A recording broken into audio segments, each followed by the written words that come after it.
We are going to talk about substitution. All right, we're going to look more into variables now. So when we deal with substitution, what we're doing is we're actually substituting a number into a variable. You're actually having that number take the place. So the steps are, sorry, I already have this written down. Replace variable with correct value. And we'll see what the value is when we see some examples. The next step is you're going to solve. When you are solving, we're going to use order of operations. So we're going to deal with a little bit of order of operations with this as well. So remember to solve anything with exponents first. Normally we deal with parentheses, but we're going to skip that part for right now. Then we solve anything with multiplication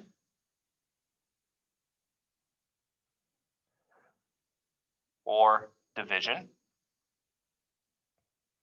And then the last thing, you solve anything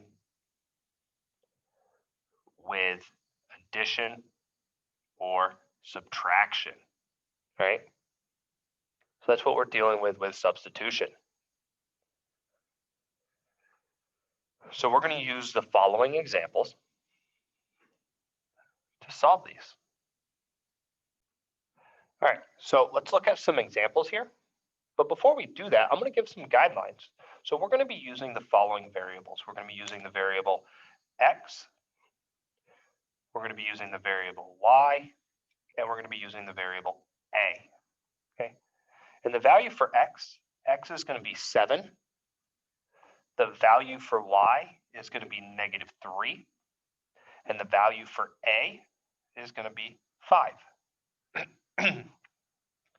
So let's look at some examples here. So let's go with number 1. Number 1 is going to be x plus 5. Remember, we're using substitution. We have a variable, we have x, and if we look back at the top, we need to figure out what is x equal? What are we supposed to substitute in for the variable x? X is just basically a representation. That is a number. We're not sure what x is. Well, here we're actually given that x is 7. So when we substitute in, this 7 is going to go in place of the x. So we're actually going to rewrite this as 7 plus 5. That's the replace the variable. And then we solve. There's no exponents. There's no multiplication or division. So now we do addition, subtraction. 7 plus 5 is going to give us an answer of 12. Boom. Let's look at example 2. Right? Example 2. This time we have 2a plus 4. Well, let's identify the variable. We have a, and if we look back up in what our guidelines are, a is supposed to be 5. Well, there's a 2 next to the a. Anytime you have a number next to a variable, that means multiplication. So what this is saying is we have 2 times a plus 4.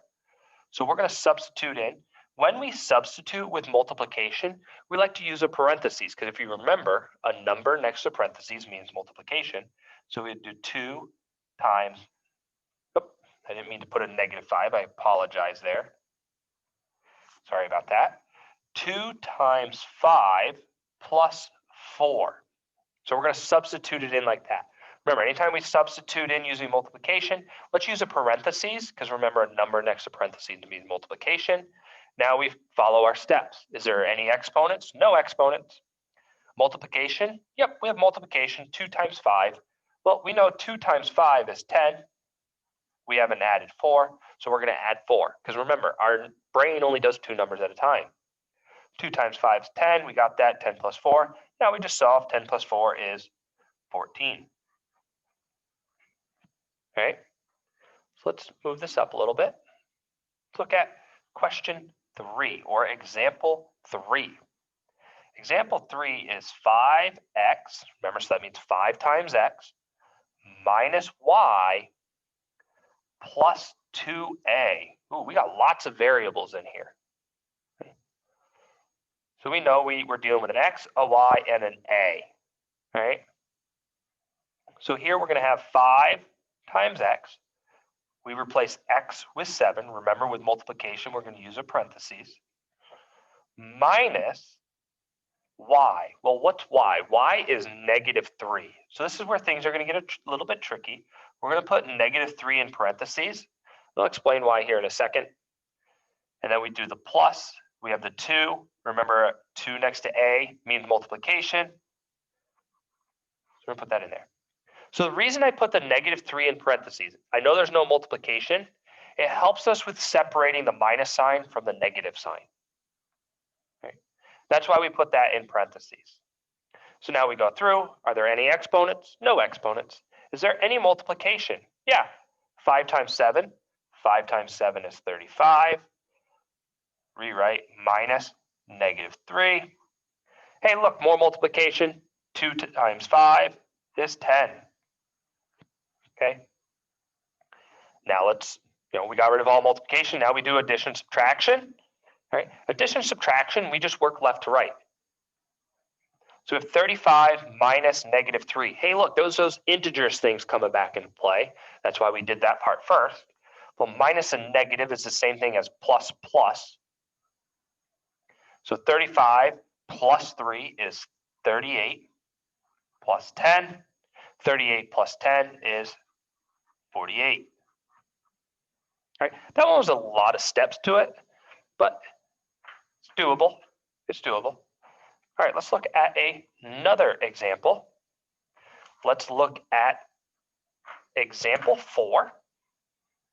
Example 4. Example 4 is going to be a squared plus x plus 2y. Ooh, lots of variables again. All right, we're using them all. So a squared. So a is 5, so we're going to do 5 squared plus x. Well, x is 7 plus 2y. So remember, a number next to a variable means multiplication. So we're going to, the y is a -3. We're going to substitute in that -3.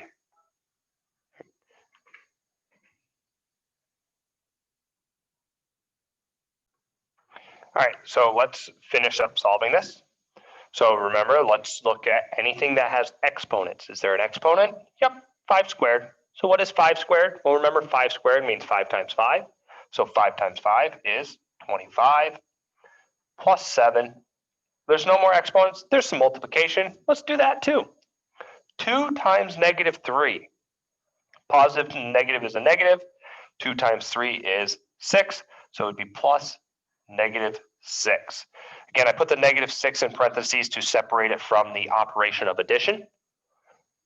Now we just do addition, subtraction, left to right. 25 plus 7, that gives me 32 plus -6. 32 plus -6, well, they're different signs, so we're really subtracting the two numbers. So 32 minus 6 is 26, and it is positive, and there we go. Let's do one more substitution, one more example. This is example 5. All right. So let's go x, y, two variables next to each other, plus 15 minus 2x plus a. Hey, look, we have 2 x's in there. Well, they are the same variable. They're x. So we're going to use the same number. We know that x is 7. So the same number is going to go in place of that. All right. Even though I drew them differently, they're still the same variable. When we have 2 variables next to each other, just like when we have a number next to a variable, that means multiplication. 2 variables next to each other means multiplication as well. So if x, y, well, x is 7 and y is -3, so it'd be 7 times -3 plus 15, there's no variable there, minus 2 times x. Well, I'm going to still use 7 for x. Even though we already used it once, it doesn't matter how many times that variable's in there, you're going to use the same number. And then plus a, well, a is 5. Ooh, lots of math to do here. No exponents this time, which is really cool. But we do have some multiplication. So 7 times -3, positive and a negative is a negative, 7 and 3 is 21. So it's -21 plus 15 minus, well, 2 times 7, 14, plus 5.